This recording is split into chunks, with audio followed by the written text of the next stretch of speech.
কোরবানির সামনে আসছে, এখন থেকে আমরা একটু পরিবারের সদস্যদেরকে নিয়ে বসি, বাচ্চা সহ ফ্যামিলির সব সদস্যরা একটু বসেন, মশওয়ারায় বসেন, পরামর্শ মজলিসে বসেন, বসে জিজ্ঞাসা করেন আমরা আসলে কোরবানিটা কেন করতেছি। গোশত খাওয়া, ফ্রেশ গোশত আহরণ করা, মানুষের সামনে নিজেদের মুখ উজ্জ্বল করা, কি ধান্দা, উদ্দেশ্য কি? একজন একজন করে সবাই মতামত নেন এবং এটা নিশ্চিত করেন যে আমরা আল্লাহর জন্যই কোরবানি করছি। এটা কিভাবে নিশ্চিত করব? একটা তো বললাম যে বিশাল বড় গরু কোরবানি করেন সব সময়, এবার একটু ছাগল কোরবানি করেন, দেখেন তো মনে মানাইতে পারেন কিনা। কারণ আপনি বলবেন ভাই গরু কোরবানিতে অনেক টাকা লাগে, ছাগলে তো অনেক কম টাকা লাগে, তাহলে এই কোরবানি ওইটার চাইতে কিভাবে উত্তম হয়? আমি উত্তম বলতেছি না, আমি বলতেছি যে আপনার নফস, আপনার মন মানে কিনা যে আমি গরুর জায়গায় ছাগল কোরবানি করলেও তো হবে, হবে না হবে না? কেউ যদি ছাগল কোরবানি করে তার কোরবানি হবে কি হবে না? হবে। কোরবানি ছাগলও করা যায়, গরুও করা যায়, বেড়াও করা যায়, দম্বাও করা যায়, মহিষ দিয়েও করা যায়, উট দিয়েও করা যায়, এসব পশু দিয়ে কোরবানি করা যায়। অতএব আপনি এবছর একটু ছাগল দিয়ে করেন, বাকি গরু কেনার যে আরো বাজেটের টাকা ছিল সেগুলো দিয়ে আরো কয়েকটা ছাগল কিনে গরিব মানুষকে দিয়ে দেন, ওটা যাতে এলাকা মানুষ টেন না পায়, অন্য এলাকায় দিয়ে দেন। আমরা সুন্নাহ ফাউন্ডেশনের তরফ থেকে সারা দেশে বিভিন্ন জায়গায় জায়গায় কোরবানি করি। অনেক প্রবাসী আছেন, অনেকে ইউরোপ আমেরিকার এমন এমন দেশে আছেন সেখানে কোরবানি চাইলেও করা যায় না, সুযোগ নাই, বা দেশে অনেকে আছেন যে তার হয়তো সে সুযোগ নাই, ক্যাপাসিটি নাই, নানা কারণে সুবিধা অসুবিধা আছে। তো আমরা তাদের তরফ থেকে কোরবানি করে দেশের বিভিন্ন গরিব দুঃখীদের আপনার বাসা বাড়িতে আমরা তাদের ঘরে ঘরে গোশত পৌঁছাই দিই। তো আপনি গরুর বাজেটের টাকা দিয়ে একটা ছাগল কিনে বাকি টাকা দিয়ে এরকম ছাগল কিনে মানুষকে দান করে দেন, জবাই করে অন্য মানুষকে গোশত দিয়ে দেন, এলাকা দিলেন না, মানুষ টের পারো না, তাহলে মনকে মানাতে পারেন কিনা দেখেন। এটা হলো অ্যাসিড টেস্ট, আমি বলতেছি না সবসময়, মাঝে মধ্যে এরকম করে দেখেন যে মন মানে কিনা। যদি দেখেন যে না মন মানে, তাহলে আলহামদুলিল্লাহ ভাইরা আমার। আর একইভাবে মাঝে মধ্যে আমার কোরবানি আমি জবাই করলাম, গোশত সব দিয়ে দিলাম, ফ্রিজে খুব একটা ভরলাম না, অল্প স্বল্প রাখলাম, কারণ আল্লাহ তাআলা বলেছেন ফাকুলু মিনহা ওয়া আতি'মুল বাঈসাল ফাকির, ফাকুলু মিনহা ওয়া আতি'মুল কানি'a ওয়াল মু'তার। কোরবানি গোশত নিজেও খাবো, গরিব দুঃখীকেও খাওয়াবো, যে চায় তাকেও দিব, যে চায় না আত্মীয় স্বজন তাদেরকেও দিব। অতএব মুস্তাহাব এই তিনও ভাগে ভাগ করা, কিন্তু এটা ফরজ ওয়াজিব না। তাহলে আমি পরিমাণ একটু কম রেখে বেশিরভাগই দিয়ে দিলাম, মন মানে কিনা দেখেন, মন মানে কিনা। অনেকে আছেন লামসাম সামান্য একটু দিয়া আর সব ফ্রিজে ঠেলতে ঠেলতে ফ্রিজের দরজাই লাগে না,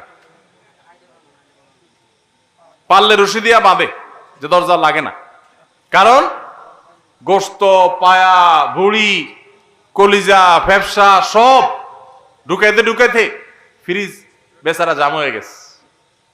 তাহলে কোরবানি কেন করতেছি? গোশতের জন্য যদি কোরবানি হয়, এই কোরবানি কোরবানি না, এটা ফুর্তি। কোরবানি তো ত্যাগের নাম। আপনার ভিতরে ত্যাগ কতটা আছে, ত্যাগের মানসিকতা কতটা আছে?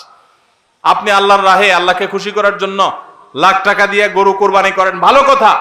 আপনার মধ্যে আসলে ত্যাগের মানসিকতা আছে কি এটা প্রমাণ করার জন্য মাদ্রাসা, নতুন মাদ্রাসা হচ্ছে, সেখানে লক্ষ লক্ষ টাকার দরকার আছে, আপনি সেখানে 20,000 50,000 টাকা অকাতরে দিতে পারেন কিনা, এটা অ্যাসিড টেস্ট। সেখানে টাকা বাইর হয় না। কোরবানিতে লাখ টাকা দেন, মাদ্রাসা টাকা দেন না, মসজিদে টাকা দেন না, আরো অনেক দিনের কাজ আছে সেখানে টাকা দেন না। গরিব দুঃখী মানুষ আছে, তাদের দরকার, একজন গরিব তার চিকিৎসা মাত্র 20,000 টাকা হলে হয়ে যায়, আপনি 20,000 টাকা দিতে পারেন কিন্তু দেন না, 2,000 দেন, 500 টাকা দেন, কিন্তু কোরবানির সময় মাশাআল্লাহ 1 লাখ টাকার গরু কিনেন। যদি আল্লাহর জন্যই হয়, স্যাক্রিফাইসও যদি হয়, কোরবানিও করেন, ওখানেও দেন, কিন্তু কোরবানির সময় আসেন ওখানে নাই, তাহলে আপনার এই কোরবানিটা কি আল্লাহর জন্য হচ্ছে না নিজের জন্য হচ্ছে, আল্লাহর খুশির জন্য হচ্ছে না অন্য কোনো উদ্দেশ্য হচ্ছে? এই প্রশ্ন জোরালো ভাবে আমাদের অবশ্যই রাখতে হবে। ভাইরা আমার, এর মানে আবার কেউ এটা বুঝেন না যে কোরবানি কম হোক আমরা সে চেষ্টা করবো না, কোরবানি আরো বেশি বেশি করার চেষ্টা করবেন। কোরবানি যত বেশি হবে তত আমাদের সব দিক থেকে লাভ।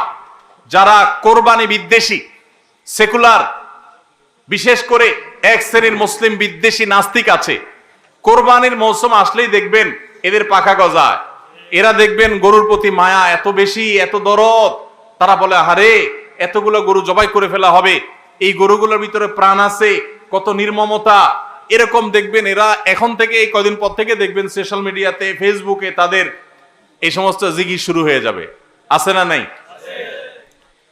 এরা আবার সকাল বিকাল বিফ ছাড়া, মাটন ছাড়া, অর্থাৎ গরু গোশত আর খাসি গোশত ছাড়া, মুরগির গোশত ছাড়া তাদের নাস্তাও চলে না। তাদের নাস্তায় থাকে হলো আপনার চিকেন স্যান্ডউইচ, তাদের দুপুরে থাকে হলো বিফ কারি, তাদের রাতে থাকে হলো গরুর কালাবুনা অথবা মাটন, ডাল ঘাসি। 3 বেলা গোশত ছাড়া চলে না। কিন্তু মুসলমানদের কোরবানি আসলে তাদের কি হয়? অ্যালার্জি ছাড়া চুলকানি শুরু হয়, আছে না নাই? এই জন্য এদের প্রতিবাদে কোরবানি আরো বেশি করে করবেন, কিন্তু সেটা আল্লাহকে খুশি করার জন্য যেন হয়। কারে খুশি করার জন্য হবে? আল্লাহকে খুশি করার জন্য। ভাইরা আমার, কোরবানি যত বেশি হবে আমাদের যেরকম সওয়াব হবে, আমাদের দেশের অর্থনীতিতে অনেক বেশি কল্যাণ বয়ে আনবে এই কোরবানি। কিভাবে সেটা? প্রতি বছর কোরবানিতে যে লক্ষ লক্ষ গরু ছাগল জবে হয়, এই লক্ষ লক্ষ গরু ছাগল এগুলো তো আসমান থেকে নাজিল হয় না, জমিন ফেড়ে বের হয় না। এক সময় ইন্ডিয়ান গরুর উপরে আমাদের দেশ নির্ভর ছিল। আলহামদুলিল্লাহ, গত বেশ অনেক বছর ধরে আপনারা দেখেন যে আমাদের দেশীয় গরু দিয়েই আমাদের কোরবানির ম্যাক্সিমাম চাহিদা প্রায় পূরণ হয়ে যায়। ইন্ডিয়ান গরুর উপরে এখন আর আমাদের কোরবানি নির্ভর নয়।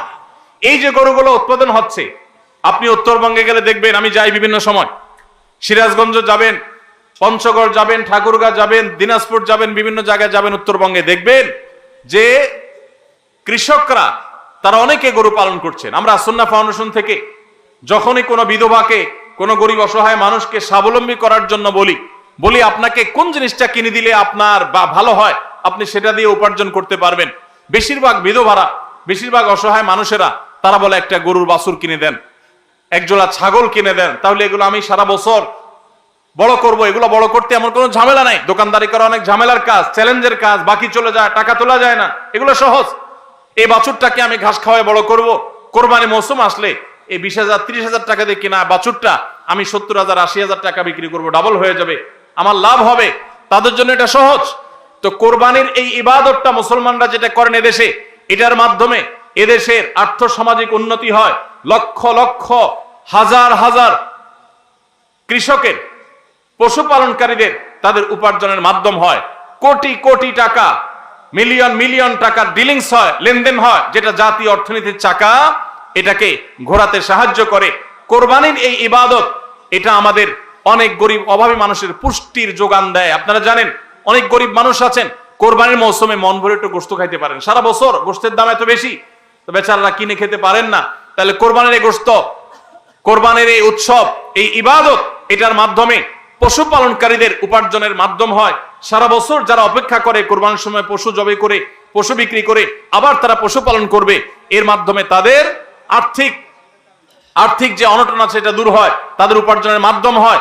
আবার গরিব অভাবী মানুষ যারা আছে, যারা পুষ্টির অভাবে থাকে, পুষ্টিহীনতায় থাকে, তাদের আমিষের অভাব থাকে, তাদের খাদ্যের মধ্যে আমিষ পরিমাণ মতো থাকে না, সেই লোকগুলোর এই কোরবানি উপলক্ষে এক একজন 2 কেজি 4 কেজি 5 কেজি গোশত পাইলে কয়েকদিন ধরে তারা আমিষ খেতে পারে, তাদের পুষ্টির যোগান হয়। ভাইরা আমার, এর মাধ্যমে লক্ষ লক্ষ কোটি কোটি টাকা লেনদেন হওয়ার কারণে দেশের অর্থনীতির চাকা সচল হয়।